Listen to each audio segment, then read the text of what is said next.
10:30 p.m. local time, British Standard Time. But today we started at 11:30. On the final round, we'll start at 2 p.m. So switching things up, actually 4 different start times if we include the women, starting today at 1. Yes. Yeah, championship. Not that long ago. He just happened to remember the work that he'd done. Yeah, it's nice to have a good memory. Nice to be young and to remember 20 moves of theory, which he capitalized on yesterday. I've often been there. Often I've studied something 6 years later. I finally get a chance to play it, and then all the details have gone from my mind. I got the position on the board, and I'm like, okay, what next? So yeah, that's why the players are constantly doing work every day, like an athlete. Just kind of repetition is important. This position far quieter, Rebecca. It is far quieter, and this was how I was expecting our Friday morning to kick off. You know, it's very gentle chess. You know, what is it called? Is it called Juck? Is this a Lopez or does it come from? Roy Lopez. Yeah, but it's anti-martial, right? Oh, hang on a second. Can you guess what it's called? The Morphe. The Morphe defense. Morphe defense. Closed variation. Until 3 days ago, we'd never heard of any Morphe defense in the Roy Lopez. Now, apparently, every variation is named after the great Paul Morphe. But let's just show how this happened.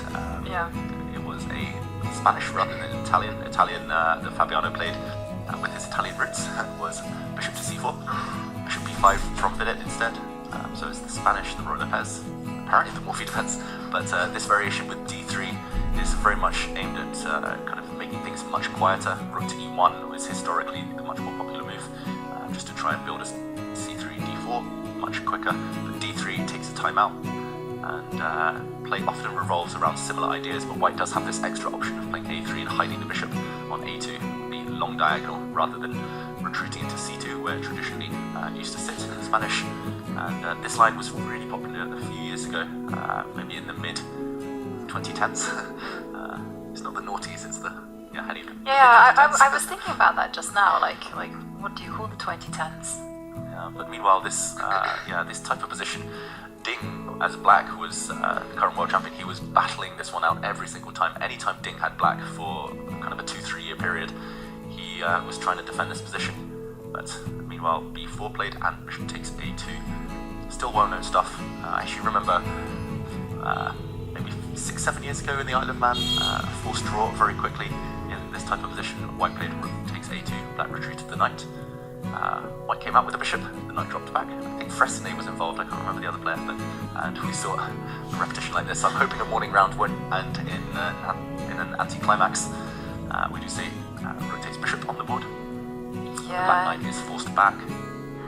I think we might see a few of those type of games. As players, you know, it's difficult to adjust when your routine is broken, so the knight has retreated, and now it's going to be the crunch time. Is the bishop going to come out to g5, and will we see that repetition of moves, or will they make another move? I'm just checking the database, and okay, white mainly plays the bishop out to g5, but it is also possible to go knight to d5, which maybe is a bit too committal. Too early in the morning for that kind of stuff. Yeah, and actually I think there are some tricks in this position. If you want to be extremely sophisticated, you can play an idea such as bishop g5. Actually, often it's nice to be able to exchange off this black knight, because black will just be left saddled with a bad bishop. For example, I don't think black should allow this exchange on white's terms. White will happily plonk a knight into d5 and start pushing on the queen side. Good knight on d5 versus a very bad bishop.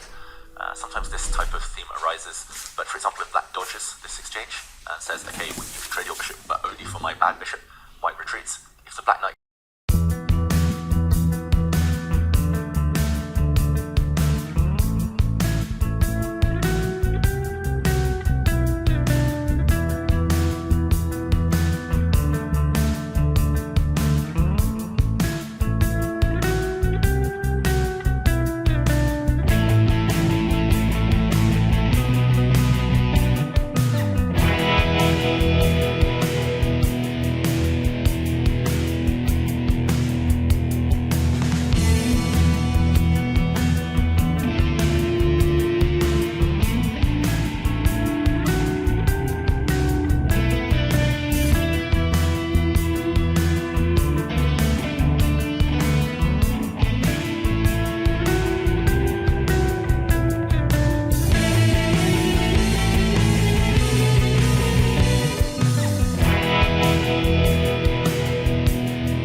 b1 was maybe a mistake.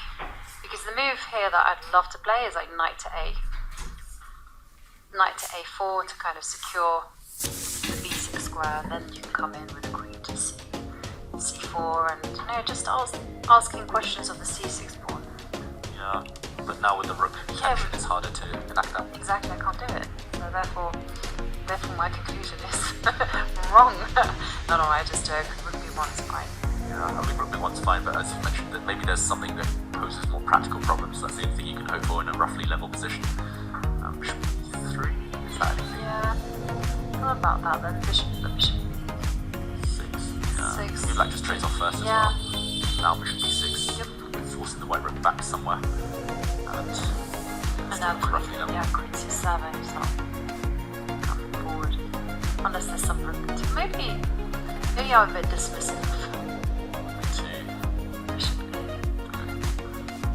Yeah, maybe we're being too dismissive, but either way, it doesn't feel like much for white. It's fighting for scraps here. He's going to try and turn water into wine. Wine into water. Well, yeah, water into wine. Now that would be a great superpower if you had the ability to turn wine into water. Worst superpower ever. The poorest superhero in the world. I mean, you'd have so much fun in the restaurant. They've ordered some expensive wine. Just a few moments ago, on board 2 between Vidit and Esipenko, very, very stodgy game there. That definitely felt like a morning round. Neither side taking too many risks. Just very professional encounter and high accuracy game. Yes, and both players moving on to 6.5 points. So it does mean that anyone who is in the 5.5 group and wins will catch up these two players. And that also means the only players who could